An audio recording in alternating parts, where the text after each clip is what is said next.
Welcome to the Live Well for Longer podcast, the podcast for people who want to learn the art and science of healthy aging and longevity. Join me, Sarah Liddle, a wellbeing science specialist and positive psychology practitioner, as I share the psychology and behaviors associated with longevity and quality of life. Let's begin.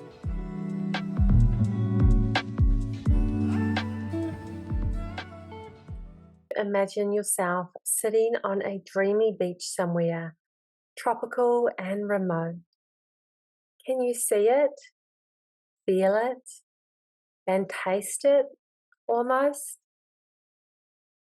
Did you know that seeing an object in your imagination activates the same brain parts as seeing it in real life? You being located on that beach might not have happened physically, but your brain doesn't know the difference. This has been confirmed through fMRI studies on the short-term maintenance of memories. Engaging your imagination to envision or contemplate future activities triggers a neurological response in the brain similar to actually experiencing the events. Have you ever wondered why some individuals with less in life appear happier than those who seemingly have it all, such as wealth, a fulfilling career, an abundance of material possessions? This is because demographic variables predict less than 20% of our happiness. Now, let us explore in today's episode the power of positive emotions. And certainly, having things in our life such as possessions may make us feel good temporarily.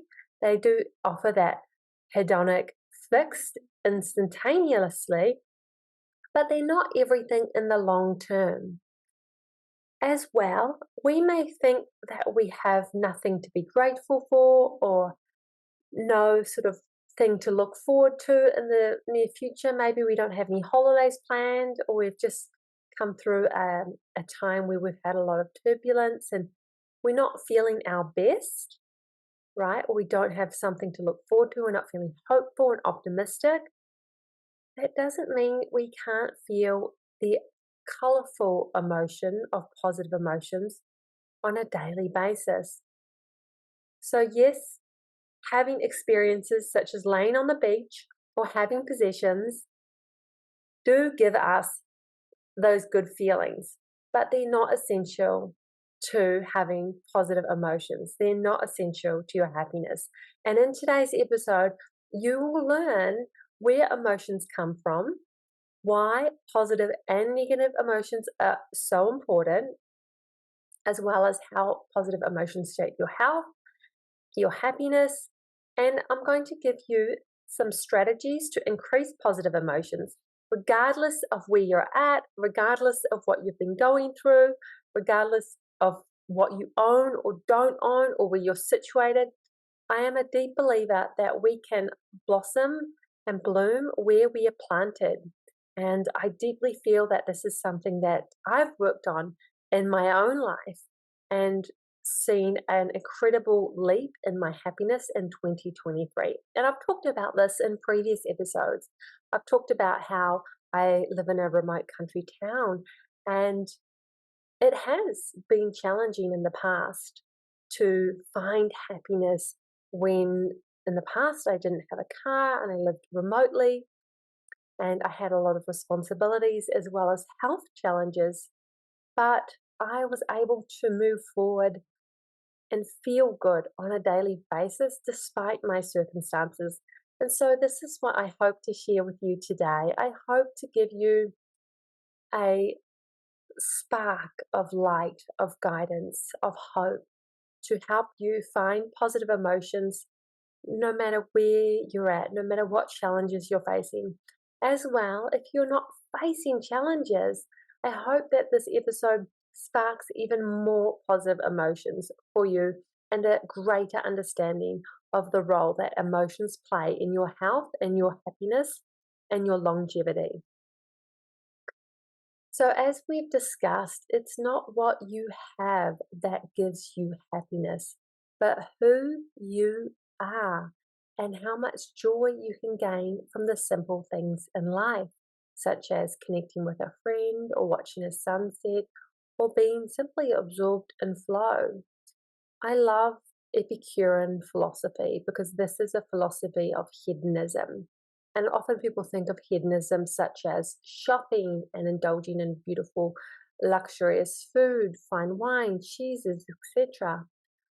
However, the Epicureans believed that pleasure, hedonism, was found in the simple things. They actually believed in having a small garden, always eating with friends, never eating alone, connecting with companions daily, connecting with things you love. And it actually wasn't about consumerism, it wasn't about the things you had. And so I think it's really interesting that in our current era, we have connected this hedonism often with things and possessions, but I would encourage you to look at it from the view of what the Epicurists originally intended it to be. That was the intended intention was about the simple things in life. So I think this is one of the best things that we can learn in life is to enjoy the small, simple things.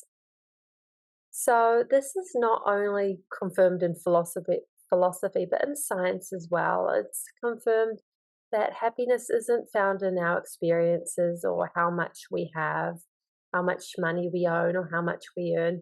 Certainly, there is a certain threshold, and that is changing each study that comes out. It does change about how much money is the right amount to have happiness. So I think we can't really look at that because in my work with studying the blue zones, those blue zone centenarians and their centenarians were very happy and they didn't have much money. So certainly I think we can sort of dismiss money to a large degree. I say a large degree because obviously you have to have enough money to be safe and fed and to feel secure. However, a lot of us have that, and a lot of people listening in probably have that. Obviously, there's some countries, some people, some places and groups that may not have that. But my idea is that you're probably listening in with that already. So positive emotions precede success. They precede, long-lasting happiness. They precede a lot of things in life, and they often are activating vehicles. They are, if you think of a car, they're like the turbo on a car. If you have a car and you turbocharge it, that is what positive emotions do to our health, to our happiness, and to our success.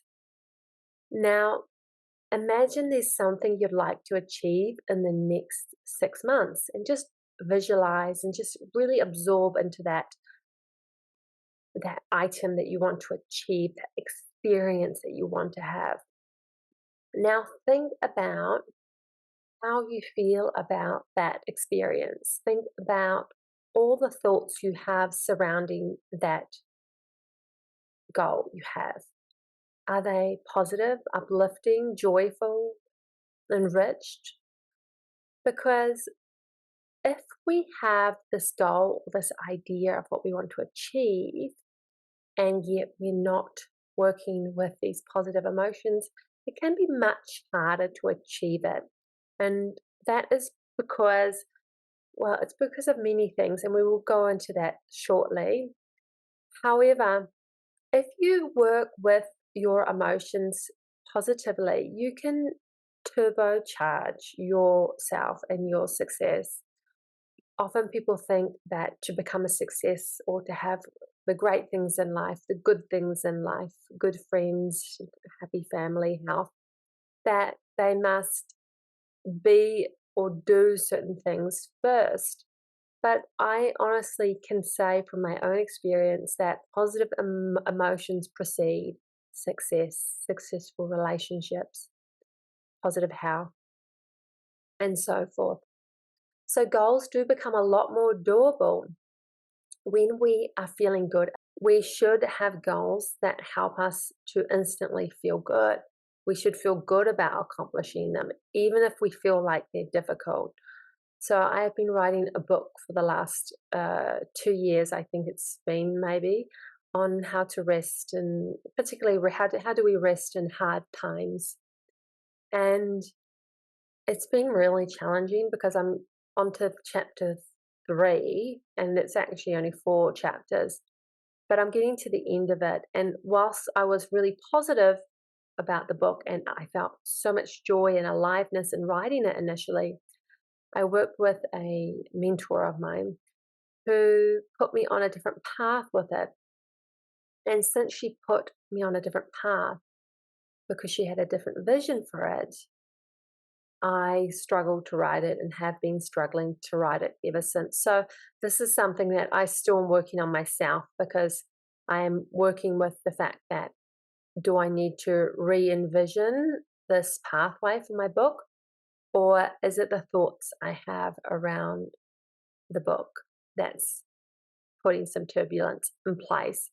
And certainly I think that for me, it is the way I am viewing the book. I think it's an amazing book, but I am not having thoughts that are positive and uplifting around it. And so I need to shift that, because I can't fully shift the direction of the book now. And I've thought about this, and it's just not possible because I'm on chapter 3 and there's a final chapter, but I'm excited for it. But I need to work on being excited to write it, being excited for the process. So, feeling good is the first step to achieving our goals or becoming successful at what we're seeking in life. So, really, you're not going to book new clients, you're not going to finish writing the book, you're not going to have beautiful relationships if you feel miserable, if you feel upset. So, certainly, these things, these emotions that are unpleasant, there is a purpose for them, and we're going to discuss them soon, shortly. However, for now, we're talking about feeling good, and feeling good leads to success.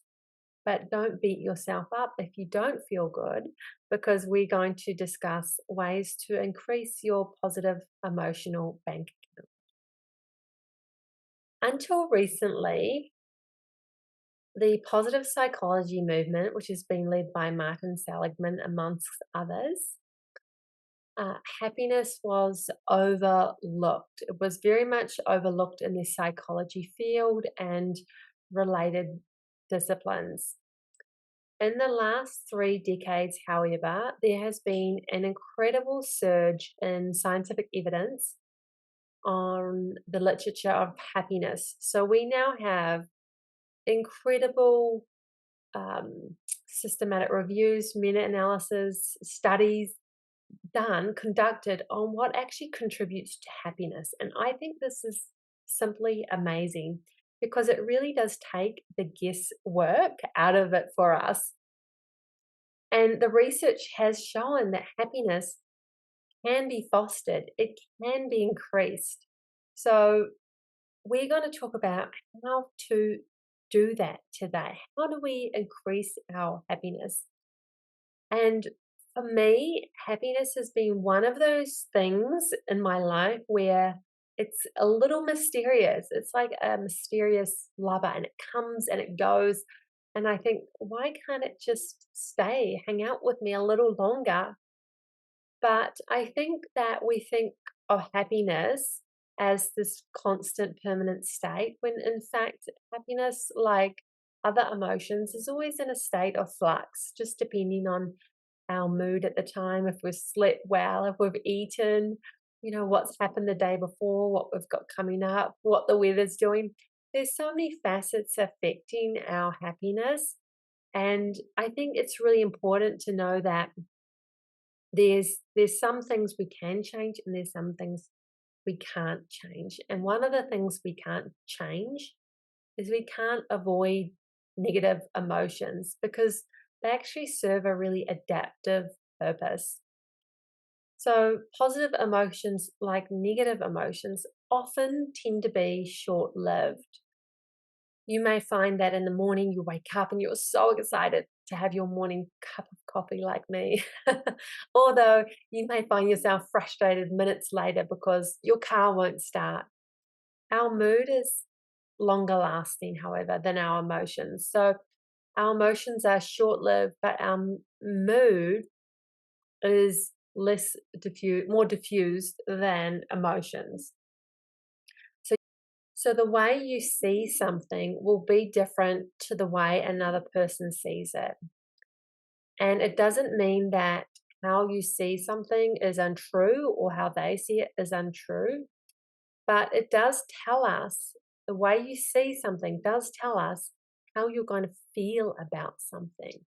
So waking up and having a beautiful cup of coffee may be a really positive experience for someone, but for another person, it may not be a positive experience. Another good example of this is alcohol. Having a glass of red wine might be really positive for one person. However, for another, it may not be. And this is completely natural. I think one of the things we often do is we fight what we feel is true for us. And the more we can get closer to our truth, the happier we can become. As I said earlier, the world does have this consumerist mentality around what happiness is and where it's based. But if we dig deep internally, we can find our own ideas about happiness. And those ideas generally remain quite stable over time. So for me, one of my stable constants has been writing throughout my life. That's an activity that's been relatively stable. Another place I find happiness is watching the sunset or looking at the sky, cloud gazing. I just find great joy in the clouds. I can't pin it, where it came from, probably when I was young, but I have this feeling of awe. So one of the things I recommend is to write a pleasure list of things that you find joy in. And you may want to also write another pleasure list, and that pleasure list is around things that you found joy in when you were young, because often I've found that those youthful experiences that we had transpire over into our adulthood. As I was saying, they often are, untouched. They're often unwavering. They often are activated in youth and continue throughout our adulthood. So when we respond in these positive ways, we open up ourselves, we open up our minds and our hearts. However, when you are responding to situations in a really negative way, you're reacting to them and having negative emotions, that does the opposite thing. When you're in that worried state, you're activating the orbitofrontal cortex, and thus you're actually sending neurobiological signals to the rest of your body, telling your body that there's something to be worried about. So you're closing yourself off, you're closing down. And I have found this from my own life after experiences of trauma when I was younger. I actually would be hunched over, my shoulders would be collapsed, concave, trying to protect my heart. And I carried this throughout my early youth and early teenage years, this collapsing, this worried state, and I was not able to see the forest from the trees, as the saying goes. So positive and negative emotions are not essentially the outcome. They're basically their effects. They're effects to our thoughts, they're effects to our environment. And what often is the way to change that is to change our thinking, to change our mindset, and to change our environment. So we can change a lot of our emotions by changing the way we see things and by changing the environment that we're in. And I speak about this often during the podcast, is that our environment is a huge predictor of our happiness, if not the most essential. So optimistic attitudes in regards to longevity have been shown to increase your lifespan by up to 10 years. 10 years. That is incredible. I think this is one of the things that I'm learning to cultivate, and I hope you'll learn to cultivate as well, because it's not something that involves a lot of money. It does involve deliberate practice, however. But if we look at negative emotions, that they are the equivalent to smoking packets of cigarettes a day. So that is insane, if you ask me. But emotions are messengers. They really are. They're here to tell you something about yourself, your thoughts, your beliefs, the way you see yourself, and your environment. So there are things that we may not be able to change, like events that have happened in the past or that are currently happening, but we can change how we respond and feel about them. If you've always thought about things in a certain way, it's going to involve a little bit of deliberate contemplation, reflection, and reframement in order to view the world differently. But it's not impossible, because your personality is not fixed, your beliefs are not fixed. And honestly, neither are your emotions.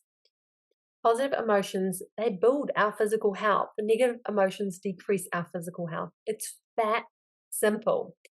So positive emotions have been related to improved health outcomes, both in the short term and the long term. They improve our immunity, they decrease disease and symptom control.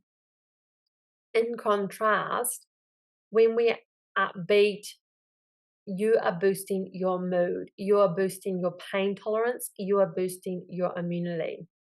This is amazing. It's like you could have a multivitamin to improve your immunity, or you can feel good, or you could do both.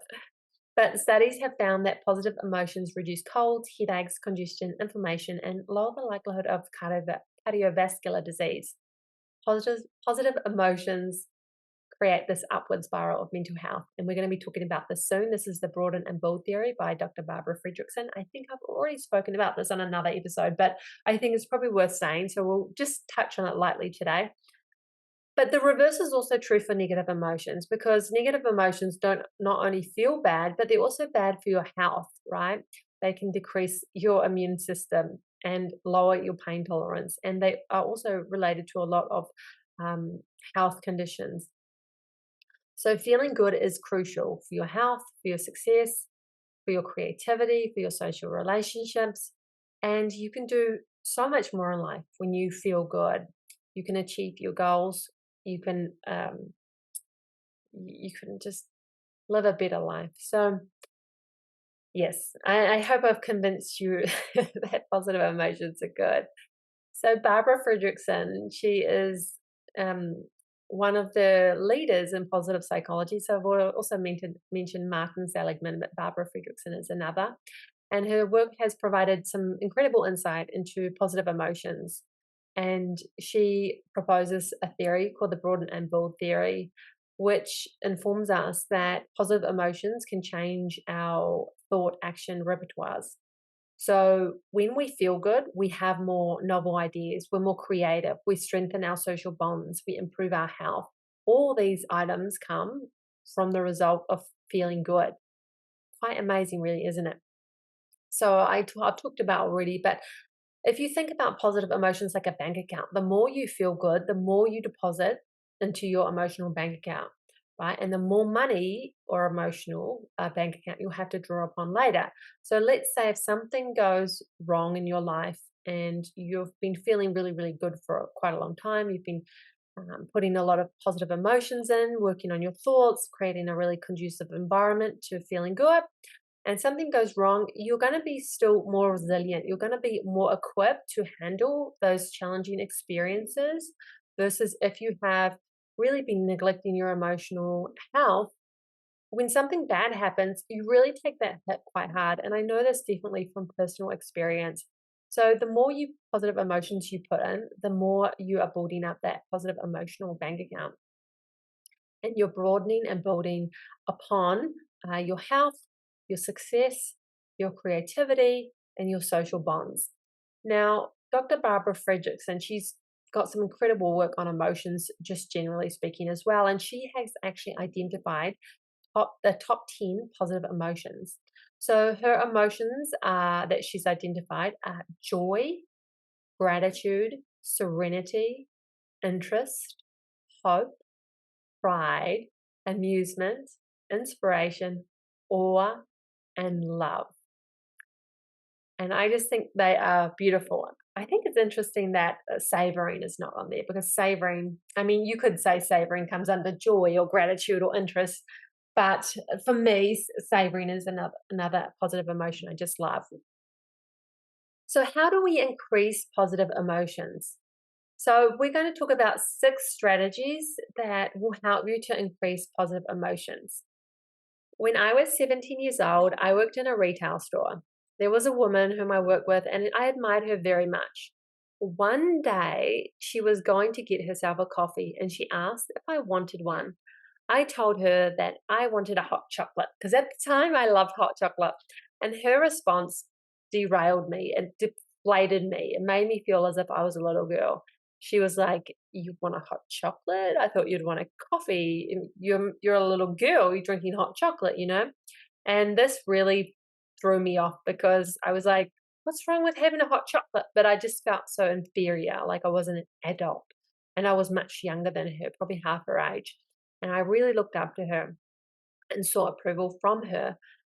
Her questioning my drink made me feel very inferior, and it made me feel like I shouldn't be drinking hot chocolate. I should be drinking coffee. So after that, I actually ended up drinking coffee.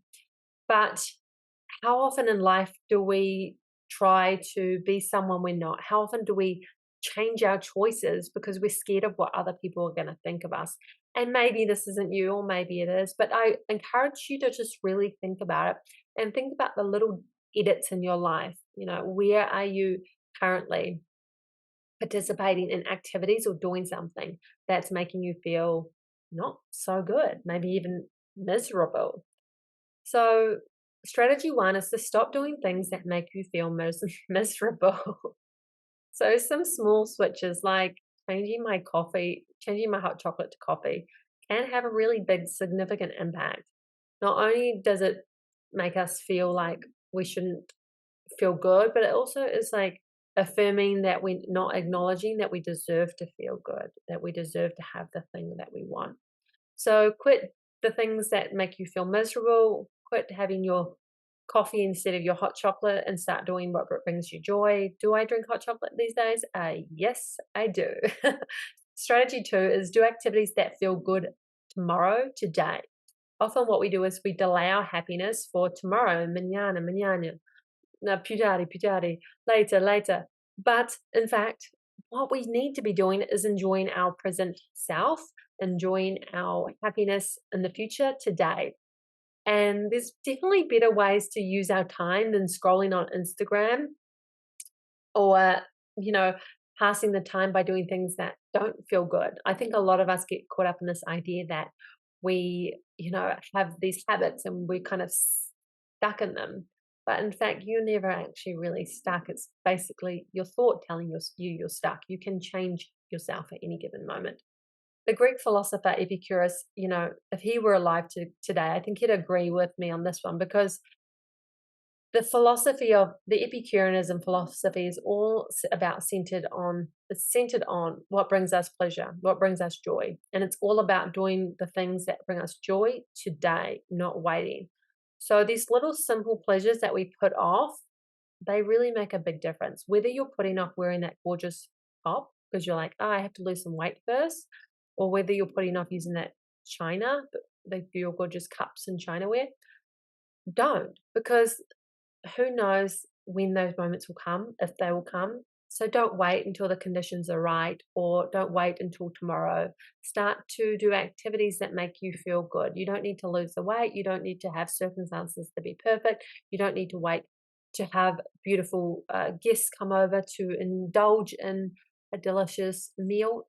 Do all these things for yourself today. Okay, so strategy 2 was do activities that feel good tomorrow, today. Strategy 3 is focus on your strengths. By using your strengths, you're going to increase your positive emotions. Now, I love the VA Character Strength Survey, so it's VIA, and it's free. If you take the VA Character Strength Survey, they will give you a free report with your top character strengths. And I've been working with this for many, many years now, and I love it because It helps me to see what are my top 3 strengths, and then I can often Google it and look up ways to use these strengths in new ways to incorporate these strengths into my life more. And so it's like an easy win. It's an easy win to feel good to doing the things that you just love. So strategy 3 is focus on your strengths. And I encourage you to take the free Via Character Strength Survey, and then I encourage you to try using your strengths in new ways. All right, we have quite a few more actually. I did say 6, but I think I'll throw in another one for good measure. So strategy 4 is stack your pleasures. So the blue zone regions, these are, I've spoken about them before, Okinawa, Sardinia, Nicoya, Icaria, Loma Linda. These are the 5 areas worldwide with the highest concentration of centenarians. And people in these areas have many, many things in common. And one of the commonalities of these areas is that they often stack their pleasures. So whether they're having coffee with a friend or exercising with loved ones, their activities are not just having a delicious coffee, but it's having a delicious coffee with friends. It's not just exercising, it's like exercising with loved ones or exercising in nature, but they stack their pleasures. And I love this mentality of stacking our pleasures. So, how can we do more of the things that we love in a smaller container? So, you might think that, you know, painting or art is your thing, and that might be something that you do daily. But you may also, as well, love listening to music or drinking a herbal chai. Why not bring all those elements and stack them together? I just love this. So I asked you, what are the activities that you enjoy and how can you stack these pleasures together? I think this is something I'm going to write down after I finish the podcast because I haven't done it in a while, but just explore how I can stack my pleasures. I'm just thinking about it now, and I definitely think that writing is one of my pleasures, my great pleasures, and having a beautiful chai while I write might indulge me to being more motivated to write. But I was thinking earlier that I have to clean the bathroom, and there's a podcast that I want to listen to, and I was going to listen to the podcast, put on some essential oils, and really just chill out while I clean the bathroom in a really calm, relaxed manner. And that is definitely stacking those pleasures. Now, number 5 is to change your self image. Many of us, myself included, have been guilty of thinking that we're just not happy people. So, for a lot of my life, I definitely struggled with like low and depressed mood and anxiety. And it's something that's never actually going to go away. I've come to that realization that, you know, I used to think that I could cut it, this cord that was attached to me of like this low mood, and I could cut it and it would be gone, or I could burn it and it would be gone.